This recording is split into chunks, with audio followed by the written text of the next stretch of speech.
चार काली नंद की गोरी घमंडी भाभी। लगता है जब मुझे ऊपर वाले ने बनाया होगा तो बड़ी फुर्सत से बनाया होगा, वरना इतनी सुंदर चीज इतनी आसानी से कैसे बन सकती है। इतनी खूबसूरत हूँ मैं और मेरी आंखें, ऐसा लगता है जो भी देखेगा इन नशीली आंखों में डूब जाएगा। भाभी ये लीजिए आपकी कॉफी। ओह गॉड, कितनी बार कहा है तुझसे कि मेरे कमरे में आने की कोई जरूरत नहीं है। सुबह सुबह तेरी और तेरी बाकी तीनों बहनों की काली शक्ल देखकर मेरा सारा का सारा दिन खराब हो जाता है। अब यहाँ खड़ी खड़ी क्या देख रही है, चल यहाँ से दफाओ।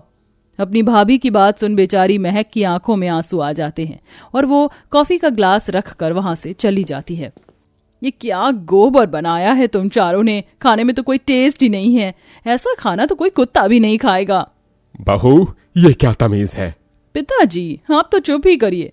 जब पता ना हो ना तो बीच में बोलकर दूसरों का समय बर्बाद नहीं किया करिए। और तुम चारों, भगवान ने अच्छी शक्ल नहीं दी है, कम से कम खाना तो अच्छे से बना लिया करो। मेरा बस चले तो किसी कंप्यूटर के बेकार फोल्डर की तरह तुम्हें भी डिलीट कर दूं।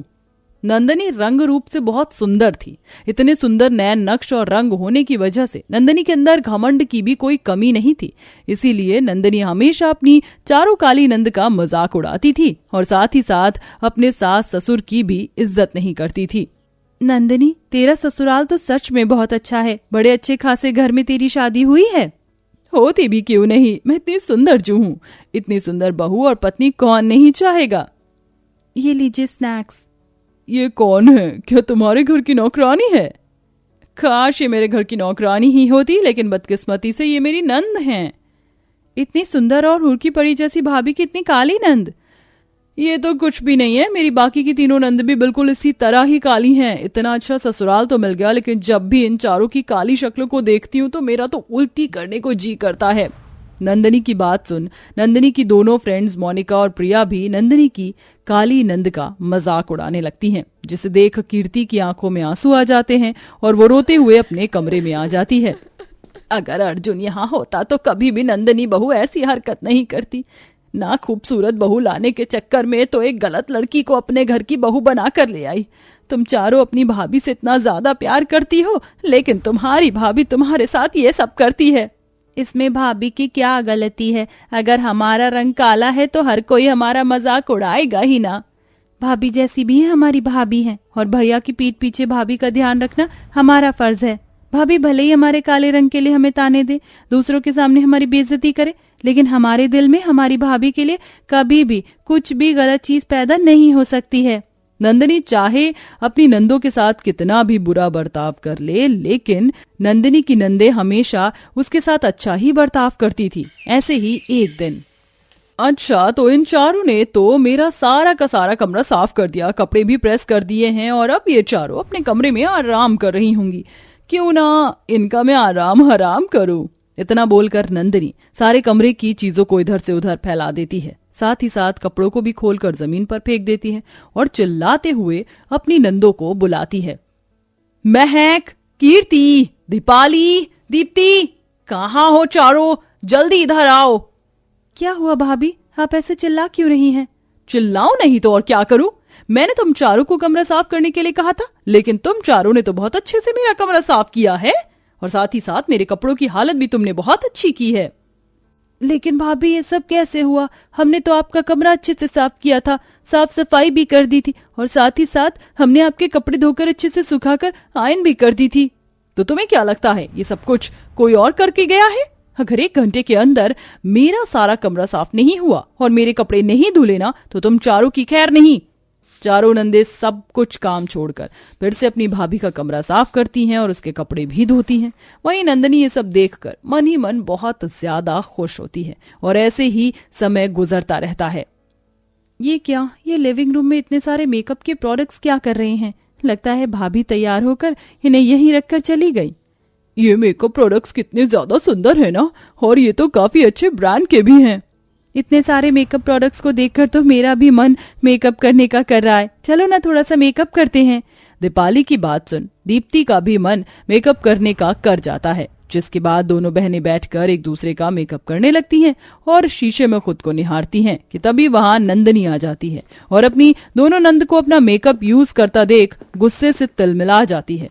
नंदनी गुस्से से उनके पास जाती है और उन दोनों को जोरदार थप्पड़ मार देती है। तुम दोनों की इतनी हिम्मत कि तुम दोनों ने मेरे मेकअप प्रोडक्ट्स को छुआ और उन्हें यूज भी किया। अब तो इन मेकअप प्रोडक्ट्स को मैं यूज भी नहीं कर सकती हूँ। तुम्हारी इतनी औकात कैसे हो गई? हमने सिर्फ आपका मेकअप प्रोडक्ट यूज ही तो किए हैं, इसमें आपने हमें चाटा क्यों मारा कि हमारे हाथ लगाते ही आपके मेकअप प्रोडक्ट्स खराब हो गए? सिर्फ खराब ही नहीं, इन्हें तो अब मैं छू भी नहीं सकती। तुमने जो अपने काले मनहूस हाथ इन पर लगा दिए हैं। तुम्हें क्या लगता है मेकअप लगाकर तुम चारों कालों की ये काली और बदसूरत शक्ल बदल जाएगी? भाभी, आपका रंग भले ही गोरा है, लेकिन दिल से तो आप हमारे इस काले रंग से भी ज्यादा काली हो। इतना भी अपने गोरे रंग पर घमंड करना ठीक नहीं है। आप हमेशा हमारे साथ हमारे काले रंग के लिए बुरा बर्ताव करती आई हो, लेकिन हमने कभी आपको कुछ नहीं कहा। लेकिन आज तो आपने सारी हदें ही पार कर दी। दोनों नंदे वहां से चली जाती हैं, लेकिन नंदिनी को इससे कोई फर्क नहीं पड़ता। ऐसे ही समय गुजरता रहता है और नंदिनी का बर्ताव अपनी चारों नंदों के लिए और खराब हो जाता है। और एक दिन, सुंदर होने के साथ साथ मैं तो कुकिंग भी बहुत अच्छी कर लेती हूँ। ये पूरियां तो ऐसे फूल रही हैं जैसे मेरी खूबसूरती देखकर इनका चेहरा गुस्से के मारे फूल रहा हो।